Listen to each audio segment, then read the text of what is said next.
अस्सलाम वालेकुम दोस्तों, मैं हूं ताहिर और आज की इस वीडियो में मैं आपके साथ शेयर करने जा रहा हूं कि आप ऑनलाइन अर्निंग किस तरह से कर सकते हैं। और यहाँ पे जो पिछले माह जो मेरी अर्निंग थी, फरवरी की टोटल जो थी, फरवरी 2020 की, उसमें टोटल मेरे पास कितनी अर्निंग हुई ऑनलाइन। और यहाँ पे मैं पूरा प्रोसेस एक्सप्लेन नहीं करूँगा कि ये तमाम अर्निंग कहाँ से आई थी या कैसे कैसे। आप ये बिल्कुल कर सकते हैं, लेकिन मैं इसको बेसिकली आपको जो टोटल पॉइंट्स हैं वो आपको दे दूंगा, और कैसे जहाँ जहाँ से ये अर्निंग आई मेरी टोटल, ये वो आपके साथ मैं शेयर करूँगा।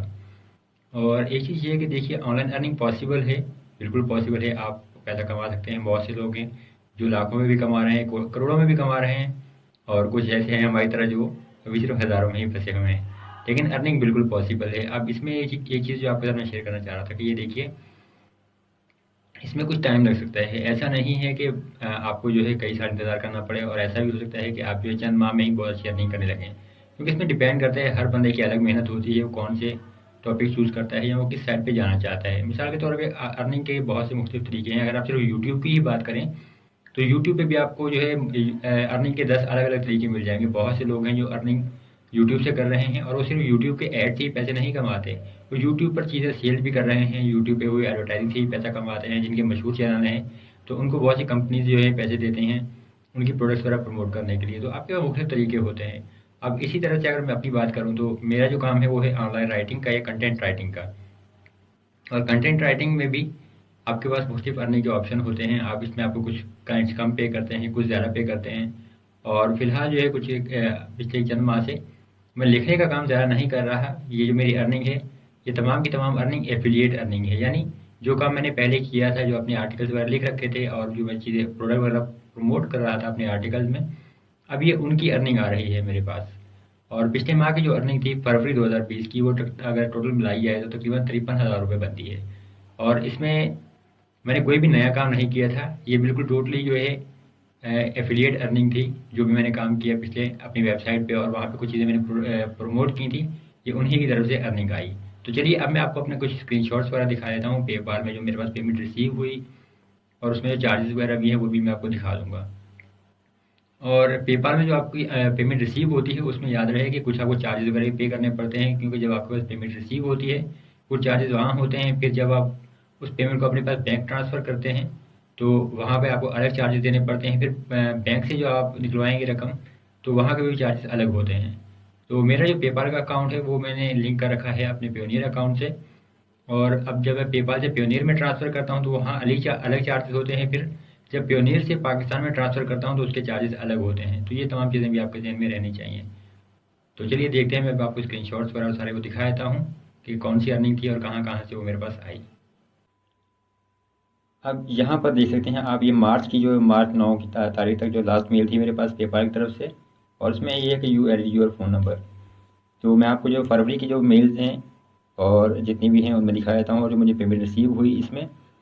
तो यहाँ से ऐसा भी है कि कुछ पेमेंट्स आपको मंथ के दरमियान रिसीव होती हैं, कुछ एंड में, और कुछ जो है जैसे आपका महीना जो अगर फरवरी की अर्निंग है तो फरवरी के एंड, जो जब फरवरी ख़त्म हो जाएगा तो मार्च के शुरू में आपको वो पेमेंट्स रिसीव होती हैं। अब यहाँ से एक पेमेंट जो थी वो मुझे रिसीव हुई थी फरवरी के तकरीबन 21 तारीख को।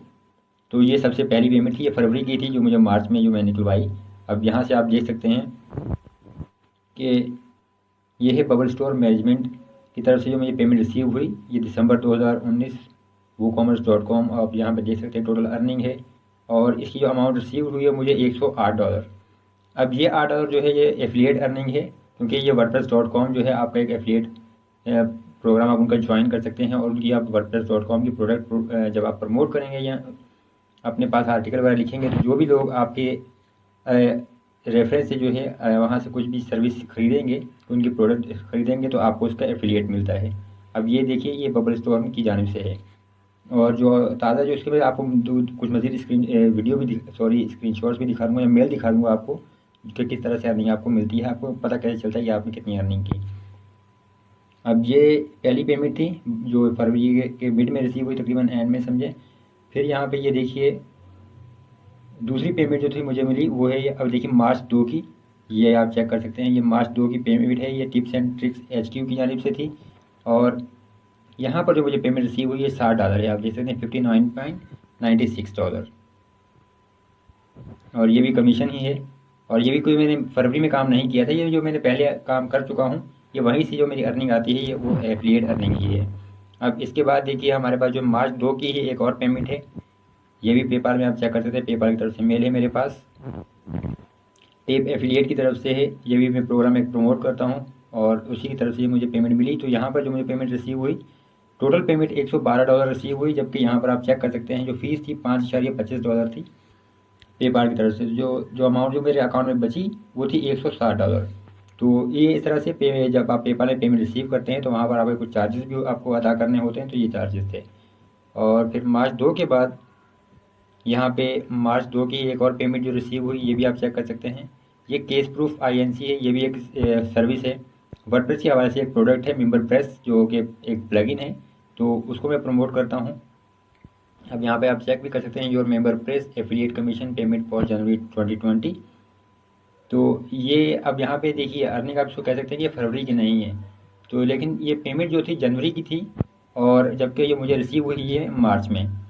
तो इसकी वजह ये है कि जो आप कोई भी प्रोडक्ट प्रमोट करेंगे तो जहाँ से भी आपका कमीशन बनता है तो उनकी कुछ शराइत होती हैं। कुछ कंपनीज आपको पेमेंट करती हैं जब आपके पास $50 हो जाएंगे एफिलिएट के, तो उसके बाद वो आपको पेमेंट सेंड करेंगी। इसी तरह से कुछ सर्विसेज ऐसी होती हैं जहाँ पर आप जब आप अर्निंग करेंगे तो जब आपके पास $100 हो जाते हैं तो उसके बाद वो आपको सेंड करते हैं। तो मेंबर प्रेस की जो $50 की लिमिट है, तो इसमें जो जनवरी का कमीशन था और फिर पिछला जो कमीशन था वो भी टोटल मिलाकर जो है मुझे सेंड किया गया। तो ये देखिए ये टोटल अर्निंग होगी मेरे पास। और टोटल अर्निंग अगर ये बात की जाए रकम की सारी, तो तकरीबन ये $350 बनती थी। अब $350 को अगर हम जो है एक देख लेते हैं कि कितने बन जाते हैं हमारे पास, 151 की अगर बात करें तो देखिए ये हमारे 52,850 रुपये बन जाते हैं। तो ये जो टोटल जो है मेरे को मार्च में जो पेमेंट रिसीव हुई है टोटल, और ये फरवरी की थी। अब ये सारी पेमेंट जो है जो मेरे पास रिसीव हुई वही है। अब इसके बाद अगर बात करें मज़ीद अर्निंग के हवाले से या कुछ आपके जो खर्चे भी होते हैं, तो खर्चों की अगर बात करें तो मैं आपको दिखाया था यहाँ से कुछ पेयोनियर की मेरे पास यहाँ पे एप्लीकेशन मौजूद है। तो मैं पेयोनियर की सर्विस इस्तेमाल करता हूँ और पेयोनियर का मास्टर कार्ड जो है वो मेरे पास है, मैं उसी को ऑनलाइन पेमेंट्स वगैरह के लिए इस्तेमाल करता हूँ। तो अब ऑनलाइन पेमेंट्स भी कुछ करनी होती हैं आपको, तो उसमें भी कुछ आपको चार्जेस अदा करने होते हैं। तो उस चार्जेस की बात कर लेते हैं, अभी देखते हैं कि कितने चार्जेस यहाँ पर मुझे अदा करने पड़े फरवरी और मार्च के एंड में।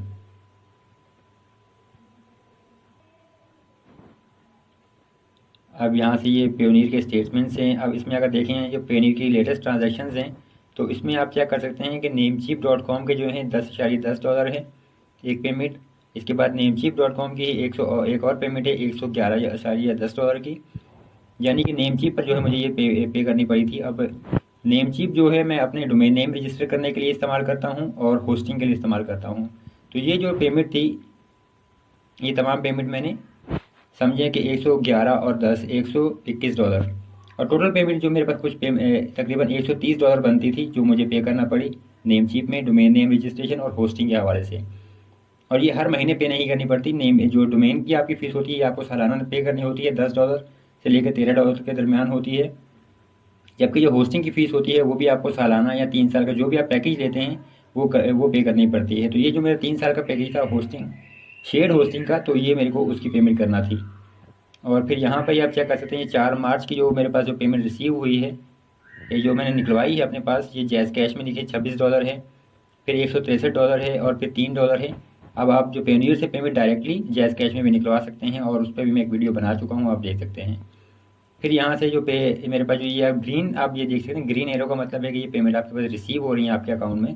तो ये पेपाल की जानिब से जो पेमेंट रिसीव हुई है मुझे वो हैं, ये $61.78 है, फिर 159.26 है। अब अगर मैं आपको दिखा दूँ कि ये देखिए यहाँ पर ये जब 159.26 जो है डॉलर जो रिसीव हुई है, इसमें से भी अपना पेयोनियर के भी कुछ चार्जेस होते हैं। अब इसमें देखिए अगर आप तो $1.61 जो फ़ीस आपको नज़र आ रही होगी, ये फ़ीस जो है पेयोनियर ने काटी जब मेरे पास पेपाल से पेयोनियर में ट्रांसफ़र हो गए। जबकि जब मैंने पेपाल से अपने पेयोनियर में ट्रांसफ़र कर रहा था तो पेपाल ने जो तकरीबन $165 जो मैंने ट्रांसफ़र किए थे, तकरीबन $4 से $5 की फ़ीस थी, वो फ़ीस अलग थी। तो इस लिहाज से अब यहीं पे एक और जो मेरे पास ये देखिए 21 फरवरी की जो स्टेटमेंट है पेपाल से मेरे पास जो रिसीव हुआ वो है $92। तो ये तमाम जो थी फरवरी की जो मेरे कुछ अर्निंग थी और उसमें जो खर्चे थे वो तमाम भी मैंने आपको दिखा दिए। तो इस तरह से आप अर्निंग कर सकते हैं। अब एफिलिएट की मैं आपको जो बात कर रहा था एक दफ़ा आपको फिर दिखा देता हूँ कि जब आप प्रोडक्ट वगैरह प्रमोट करते हैं तो कोई भी जब आपके लिंक के ज़रिए पेमेंट कुछ ख़रीदता है तो आपको मेल रिसीव हो जाती है। मैं आपको दिखा दूँ यहाँ से। अब यहाँ पर आप देख सकते हैं मार्च 10 की अगर 2 मेल देखी जाएँ तो ये देखिए wordpress.com एफिलिएट प्रोग्राम के 2 मेल है मेरे पास लेटेस्ट, आप टॉप पर देख सकते हैं। अब पहली मेल अगर हम ओपन करें तो ये देखिए wordpress.com affiliate program new conversion received.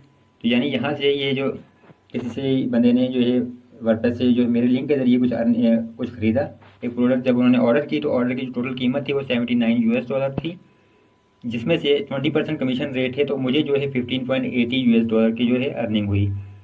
फिर दूसरी जो एक और कन्वर्जन हुई उसमें भी आप चेक कर सकते हैं। यहाँ पे जो टोटल ऑर्डर था वो था $49 का और 20% कमीशन रेट पे मुझे यहाँ से $9.80 की अर्निंग हुई। तो ये तमाम जो है अर्निंग है। और इस तरह जब आप अर्निंग करते हैं, ये जो भी अर्निंग आपकी होती है, ये चीज़ आपके जहन में रहे कि आपको ये फ़ौरन के फ़ौरन नहीं मिल जाती, क्योंकि कुछ प्रोग्राम होते हैं वो 30 डेज़ मनी बैक गारंटी देते हैं, 60 डेज मनी बैक गारंटी देते हैं। तो मनी बैक गारंटी का मतलब ये होगा कि जब आप कोई भी चीज़ प्रोडक्ट या प्रमोट करेंगे तो जब वो 30 दिन का या जो 60 दिन का जो मनी बैक गारंटी का प्रोग्राम होता है, वो अगर उसके दौरान आपका ये है जिस बंदे ने प्रोडक्ट खरीदी है वो कैंसिल नहीं करता तो उसके बाद आपको कमीशन मिलेगा। अगर वो ये कैंसिल कर देगा तो फिर आपको कमीशन नहीं मिलेगा। तो इस लिहाज से आप देख सकते हैं कि एफिलिएट के जो अर्निंग है वो काफ़ी ज़्यादा अच्छी होती है और इसमें आपको बहुत ज़्यादा मेहनत नहीं करनी पड़ती। सिर्फ आपको शुरू में काफ़ी मेहनत करनी पड़ती है, प्रोडक्ट वगैरह को प्रमोट करना पड़ता है। और एक बार जब आप की सर्विस जब आपके कुछ आर्टिकल्स गूगल में टॉप पर आ जाते हैं, कहीं पर भी अगर आपकी जो वीडियोज़ वगैरह हैं यूट्यूब पे भी, वहाँ से भी अगर आप एफिलिएट प्रोडक्ट प्रमोट कर रहे हैं, जब वो टॉप पर आ जाती है तो पर आपकी अच्छी अर्निंग शुरू हो जाती है। तो उम्मीद करता हूँ आपको वीडियो पसंद आई होगी। अगर आपके कुछ सवालात हैं तो आप ज़रूर कमेंट्स कीजिए और मैं कोशिश करूँगा कि आपको जल्द से जल्द रिप्लाई दूँ। वीडियो देखने के लिए बहुत शुक्रिया।